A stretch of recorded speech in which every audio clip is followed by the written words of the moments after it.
Career के लिए नहीं है। मेरा नाम हो न हो, कोई मुझे अच्छा कहे न कहे, स्वामी जी कहते थे कि आज हम सबको गुरु गोविंद सिंह जी जैसा बनने की आवश्यकता है। अपने देश, समाज, धर्म के लिए गुरु गोविंद सिंह ने अपना सर्वस्व त्याग दिया, अपने वंश का नाश स्वीकार किया, चारों पुत्र युद्ध में वार दिए।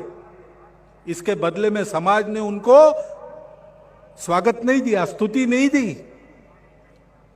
समाज ने उनको उपकार के बदले अपकार ही दिया।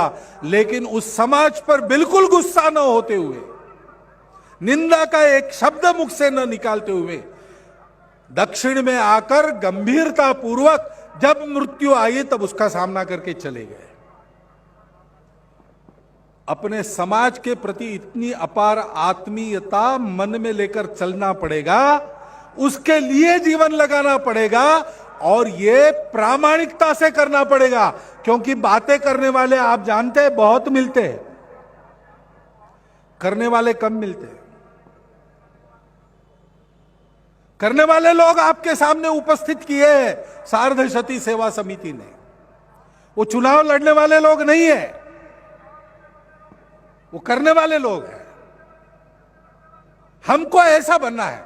हां, फिर बाद में देश के हित में चुनाव लड़ना पड़े तो आप लड़िए, आपको किसने रोका है।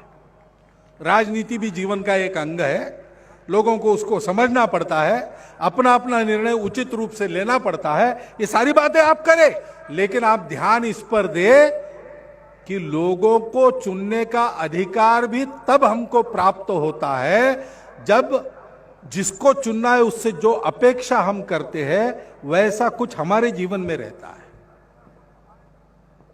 हमको प्रामाणिक होना पड़ेगा।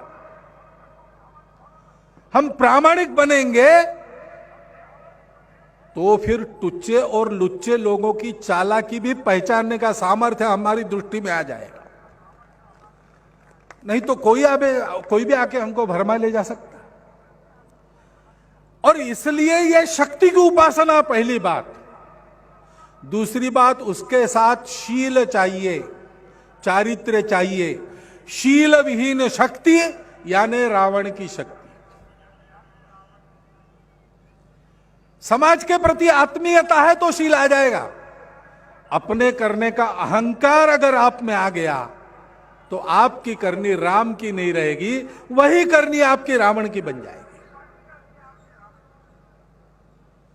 और ये सब तब होगा जब हम अपने स्व को पहचानेंगे। हम अमृतत्व के पुत्र हैं। हमारे लिए दुनिया में कोई पराजय नहीं है। सब निराशा के विचार छोड़ो। युवा पीढ़ी अपने देश का धन है। अभी मुझे पूछा गया इस कार्यक्रम के पहले कि युवा पीढ़ी के बारे में सब लोग कहते हैं भटकी है, मॉडर्न और वेस्टर्न होने जा रही है। मैंने कहा देखो, मॉडर्न होने में कोई दिक्कत नहीं है, मॉडर्न होना ही पड़ता है। देश काल परिस्थिति के अनुसार नहीं चलेंगे, रिजिड बने रहेंगे तो टूट जाएंगे। लेकिन वेस्टर्न बिल्कुल बनना नहीं। भारत को और भारतीयों को किसी की नकल नहीं करनी है। हम भारत बनकर अपने स्व पर खड़े रहेंगे।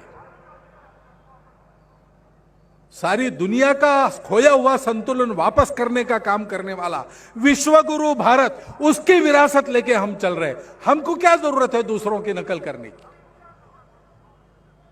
यह जरूर है देश काल परिस्थिति की हवा के झोंकों में हम अपने आप को लचीला बनाएंगे, लेकिन लचीला तो जमीन के ऊपर का तना, वृक्ष, शाखा, पल्लव ये सब रहेंगे।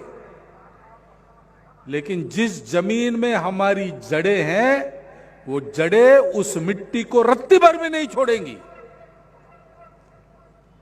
जो अपनी जड़ों के मिट्टी को छोड़ देते हैं वो वृक्ष तो बह जाते हैं। ये बात ठीक है, जो रिजिड रहते हैं वो कट जाते हैं, लेकिन जो जड़ों की मिट्टी को छोड़ते हैं वो बह जाते हैं। हम न बहेंगे न टूटेंगे।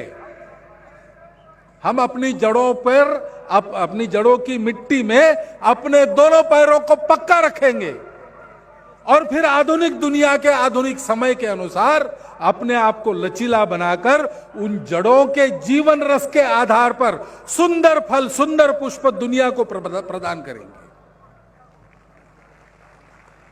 वो हमारा स्व क्या है हमको पहचानना पड़ेगा।